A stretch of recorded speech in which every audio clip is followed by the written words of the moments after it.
Hi, good morning po sa inyong lahat. My name is John Kevin Paunel at nandito po tayo ngayon sa Madonna Residences which is located here in Barangay de la Paz Sur, City of San Fernando, Pampanga. At nandito po tayo sa harap ng Abigail Model Unit. So this model unit ay meron pong minimum lot area na 164 square meters at floor area na 135 square meters. Meron po itong 4 bedrooms, free toilet and bathroom, and 2 carport.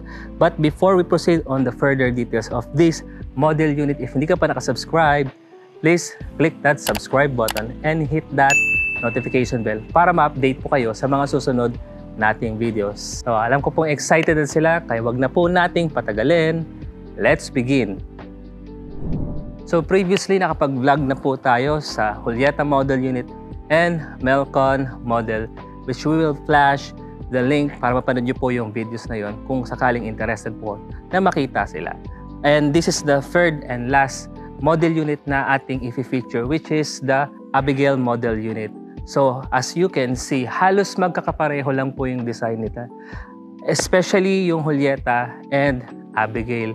Makikita lang po natin yung difference when it comes sa color accent at dun sa interior layout. And now, pag-usapan po natin yung details ng facade muna. So as you can see, meron pong ginamit po na white and orange na color accent po dito. And kagaya po ng mga dalawang model na pictures po natin. So dito po makikita natin na wala pong gate na ginamit just to maintain the uniformity of the community. So ginagaya po nila yung Mediterranean US community. So check po natin, kasyang-kasya po yung dalawang sasakyan dito. Covered na yung ating carport at mapapansin natin na meron tayong 4 pin lights. At pagkatapos po, meron na rin tayong 2 electrical outlet na magagamit niyo po just in case na gusto niyo mag-car wash, mag-vacuum ng inyong sasakyan. Meron tayong abang na electrical outlet. But before we proceed on the interior space, check na muna po natin yung paligid. At meron naman ho tayong fence and gate on this area nga lang po. So, pasok tayo. Papansin po natin yung ating fence. Gumamit po sila ng tubular steel fence po dito with white paint. At makikita po natin in this area kung saan kinatatayuan ko po, pwede nyong i-set up ito as your basic landscaping garden. Ito po yung pinaka-facade po ng Abigail Model Unit. So all the way to the second floor po, gumamit na po sila ng mga glass window at may mga fixed window na rin po doon which emits natural light. Sa turnover po natin, pagdating sa mga model unit dito, kasama na po yung basic landscaping. May mga halaman na, may mga puno na po na naka-turnover po sa bahay. At makikita po natin, isa po dito yung mga stone pathway, kasama po sa turnover po yan. And let's check naman yung side ng bahay na ito. So, ito po makikita po natin, you have at least 1.8 meter setback space. So, dun po pala sa harap, meron po tayong estimated na 2 meter setback space na pwede niyo po magamit as area of your garden. And now, let's proceed. Since this is a single detached, that is why yung mga model unit po natin may spaces side by side, front and back. At of course, yung ating model unit na rin po or ating mga bahay po dito ay may mga fence and gate na rin po. Kasama po sa turnover po, ito po, vertical louver. And this is the lanai area kung saan nakatiles na po, paved siya. At the same time, merong polycarbonate roofing sa taas. Meron po tayong switch po dito. Ayan. Which is, ito po yung switch para dito sa ilaw natin. And we have this electrical outlet. At pag-proceed natin dito sa pinakalikuran, papansin po natin na meron tayong 2 meter setback space. So, dito sa kinatatayuan ko po, ito yung area kung saan hindi siya paved. Kapag nakalipat po kayo, just in case na ganito po yung mapili po natin, pwede nyo pong palagyan din po ng mga plants or i-extend po ang pinaka-back area. Kasama na po ang clothesline. Kaya kapag kayo po ay magsasampay, so naka-ready na po dyan yan, which is very rare po dun sa mga model unit ng ibang project. And as we proceed, ito naman po yung pinaka-service area. Meron na pong electrical outlet dito, faucet, kung saan Ito po yung pwede nyo magamit just in case na gusto nyo pong mag-laundry. Ayan, medyo mataas po yung faucet niya. Sakto po siya doon sa height ng mga typical washing machine. We have this service counter area. Meron tayong 3 layers of shelves dito.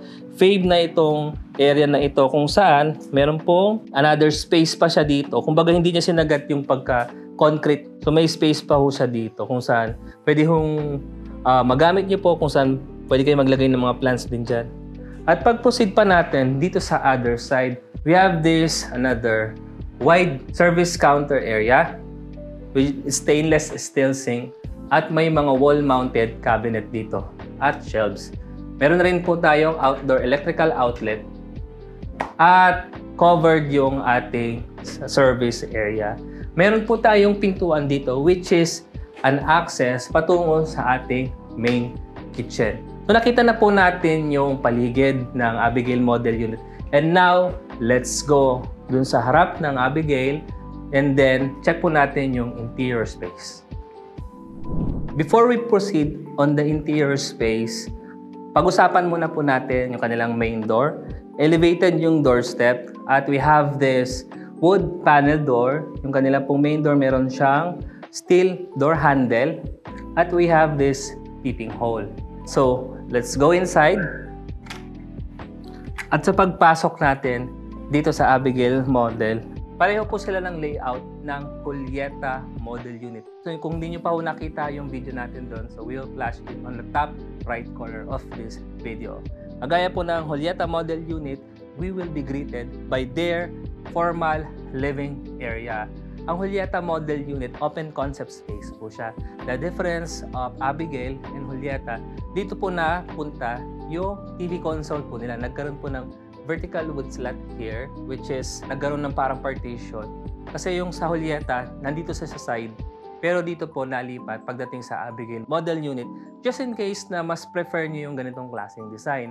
And just like the 2 previous model unit na binisit po natin, meron na rin po tayong cove lighting, which is a combination of bright and warm lights, yung mga accent ceiling natin. Kagaya po ng mga nababanggit natin, maganda yung ginamit nilang ilaw na parang nasa loob ka ng isang hotel. Alam naman po natin, if we are inside a hotel, yung luxurious feeling, nakaka-relax. And we have this wall-fluted panel. So ayan, nandito po nakatago yung kanilang main switch breaker. So napakaganda. And we also have this wall niche kung saan pwede nyo pong paglagyan ng mga display ninyo, flower vase, picture. Meron po siyang inner glow na kung saan gumamit po sila ng mga warm lights. We also have this 2-panel sliding glass window. And ito po yung na-feature natin nung kanina pong nasa labas tayo. We have this another glass window which emits natural light. And now, yung flooring pala dito is a ceramic floor tiles. Let's proceed naman sa kanilang pong formal dining area. Ito po yung kanilang formal dining area which accommodates is 6-seater dining table. Malapit tayo sa ating lanay which is kung halimbawa meron kayong dalang mga grocery, ayaw nyong may bisita ho kayo, ayaw nyong pumasok doon sa main door, pwede ho kayo dito sa side which is itong ating lanay para po ma-transfer or ma-deliver niyo po yung mga pinamili niyo po. And meron po tayong 2-panel sliding glass window here. Pagkatapos po, may electrical outlet tayo dito. So, napaka-cozy nung dating. And ito naman po sa aking right side, yung main kitchen area. Ito po yung bar counter niya, which meron pong install na granite counter. At ito po, meron pa tayong hidden storage space here. So, hindi po siya kapansin-pansin. Push nyo lang po yan. Ma-open na siya. Kagaya po ng mga accent ceiling ho natin, meron pa rin tayong mga strip lights dito na nagbibigay po siya ng outer glow. Kung saan warm lights po yung mga ginamit po nila dito. At dito naman po sa other area of the main kitchen, kagaya po ng mga na-features natin, may mga pull-out trays po tayo dito. Kasama na po yan sa pag na-turn over po yung bahay. Which is very good dahil very rare lang naman po yan sa mga model units ng ibang projects. We also have this 2-panel glass window na nakatapat sa ating stainless steel sink para at least may liwanag po. And I also like this wall tile cladding. Wood finish po siya just in case na mag-ano po kayo, mag-wash ng dish, hindi padali pong linisin. Meron po tayong electrical outlet dito and another electrical outlet here. Tapos nakakabit na rin po yung ating mga wall mount cabinet. At marami tayong mga cabinet below na rin. And this area naman po, we have this wall mount cabinet at saka yung ating refrigerator space. Pwede nyo pong mapa-adjust po yan. Depende po doon sa refrigerator na mabibili nyo. But kung makikita po natin dito, mas maganda, sukatin nyo na po. Kumbaga ito yung parang pinaka-standard size if you are going to buy a refrigerator. Nandito muna po tayo sa first toilet and bathroom natin. Makikita po natin yung first toilet and bathroom. Gumamit po sila dito ng wood panel door. Yung kanilang door jamb, it is a steel door jamb. Sa pagpasok po natin, may kasama na pong wall mount lavatory, water closet with bidet, and then yung kanilang switch nandito po sa right side ng bathroom or toilet. May mirror na rin po. We have this wall tile cladding, floor to ceiling na po siya, at may wall niche po siya dito. Dito naman po sa shower area, we have this glass enclosure, may rain shower na rin po, floor to ceiling yung tiles. It is a combination of light gray and smoke gray na kulay ng tiles, smooth finish with wall niche, floor to ceiling na po yung tiles. And meron tayo 2-panel sliding glass window which serves as an air vents. Yung height floor to ceiling, mga nasa 8 feet. Okay, i-check naman po natin yung bedroom number 1 dito sa ground floor. So, pasok po tayo dito. If you have an elder na kasama po sa family po ninyo, you don't have to worry about them sapagkat meron tayong space or bedroom dito sa ground floor. Alam naman po natin, kapag yung mga nakatatanda natin kasama, mas convenient sa kanila if meron silang space dito sa ground floor para hindi na ho nila kailangan umakyat. Makikita po natin dito na ang ginamit na bed, this is a double size bed and you still have enough space dito sa gilid. Meron po tayong 2-panel sliding glass window dito na merong screen and another 2-panel sliding glass window here. And try natin i-close itong pintuan. So sa tapat po ng ating bed, ito po yung TV console na nakaset up. Meron na po siyang cabinet po dito na merong 2 layers of shelves and a platform where you can place your TV and another 2 layers of shelves above the TV. Dito po sa side, makikita po natin dito, meron pong built-in cabinet which is ito pong area na to. Actually, this is the staircase natin. So, na-maximize yung space, nagkaroon po ng built-in cabinet. Yun ang kagandahan dito sa mauwing or kagandahan po dito sa Madonna Residences. Lahat ng mga bahay, inisip na po nila yung mga possible extension at possible na gustong i-incorporate ng isang homeowners. Kaya nilagay na po nila. Okay, so nakita na po natin yung ating first bedroom. Let's now check yung kanilang staircase.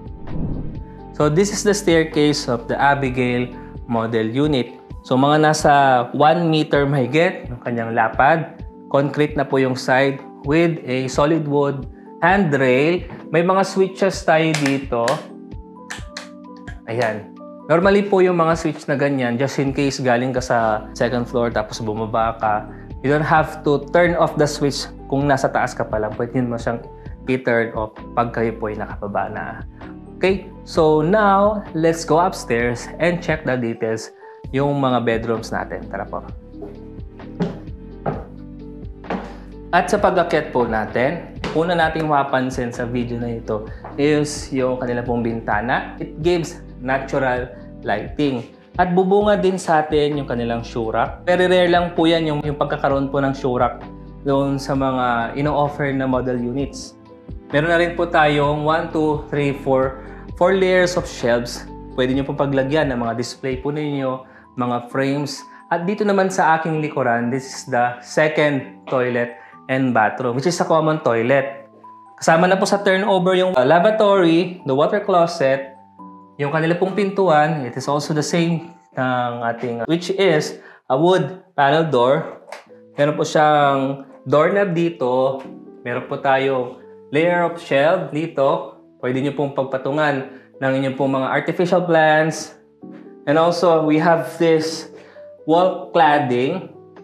Yan, para meron siyang brick texture. Tapos, sa taas po, meron na rin pong 2-panel sliding glass window. We have this bidet and glass enclosure dito sa ating shower area. Meron siyang rain shower, faucet, wall niche, kung saan pwede nyo pong ilagay yung mga sabon, shampoo, and electrical outlet. Just in case you want to install a water heater. Nandito na rin po sa side yung switch. And itong electrical outlet. Okay, nakita na po natin yung common toilet. Let's now check yung mga available bedrooms. So, pasok tayo dito sa bedroom number 2. Ito pong bedroom number 2, yung pintuan nila, this is a wood panel door. Meron siyang peeping hole, steel door jamb. And as we proceed, meron silang single size bed dito na makikita po natin na para magkaroon kayo ng idea kung anong bed size ang pwede nyo pong bilhin. Pwede pa siya actually hanggang double size bed. Kaso nga lang po, yung built-in cabinet dito sa side, pwede siyang tumama na kaya ideal talaga single size bed. Yung mga built-in cabinet po natin, meron po siyang for hanging clothes, shelves kung saan pwede niyo pong ilagay yung mga nakatuping damit. Meron na rin po tayong abang for a window type aircon kung saan meron na rin siyang electrical outlet. We have this 2-panel sliding glass window with screen. And this is the TV console area. Meron po tayong board here and another shelves. Para hindi boring, dito po sa likod po ng pintuan na to, makikita po natin yung wood design. At nandito po yung 2 switches. So nakita na po natin yung bedroom number 2. Let's now check the bedroom number 3. So, ito po yung bedroom number 3. So nakikita ko po, mas malaki yung espasyo niya kumpara sa bedroom number 2. Gumamit sila dito ng single size bed, pero kasya pa dito ang double size or hanggang queen size bed. Meron na rin pong built-in cabinet which is floor to ceiling. May mga layers of shelves dito and room for hanging clothes. Dito sa tabi po ng bed natin, makikita po natin 2-panel sliding glass window with screen.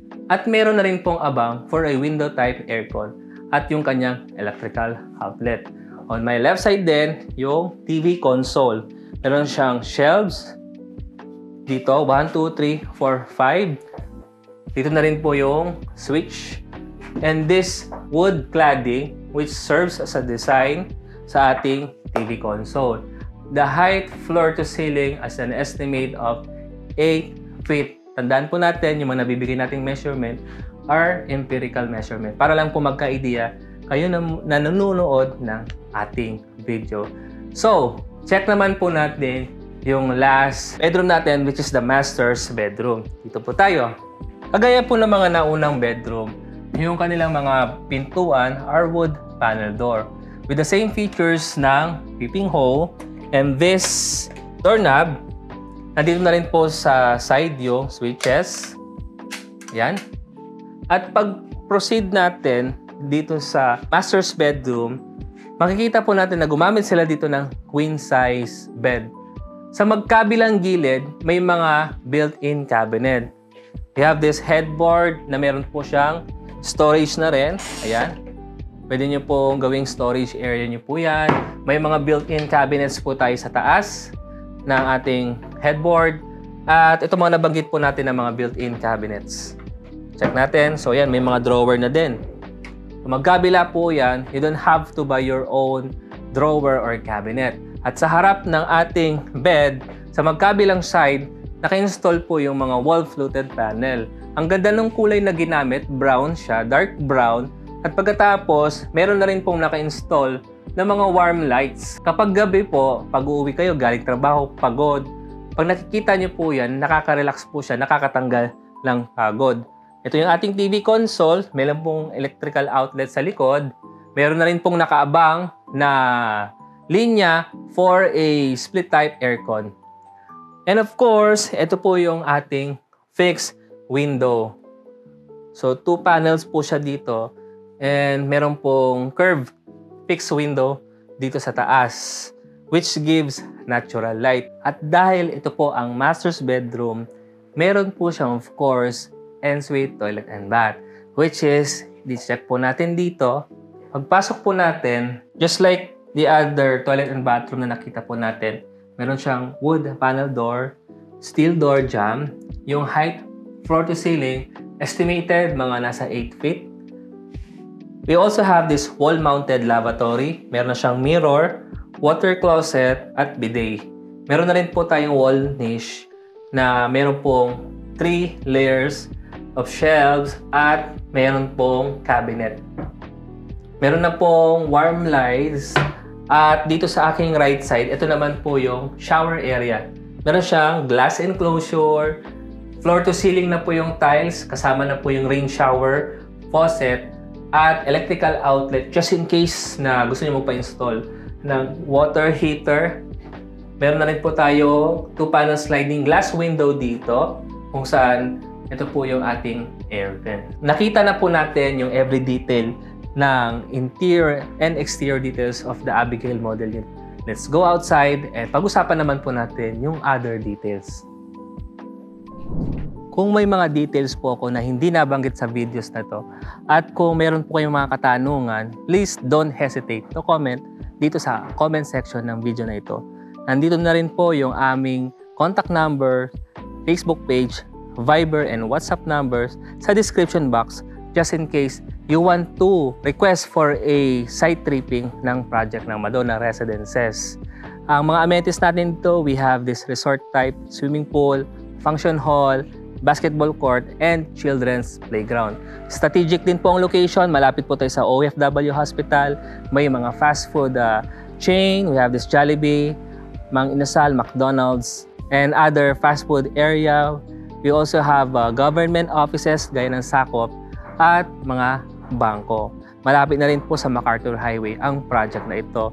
Maraming salamat po sa inyong pagsubaybay. If hindi ka pa nakasubscribe, please don't forget to click that subscribe button and hit that notification bell para ma-update po kayo sa mga susunod na videos na aming i-upload.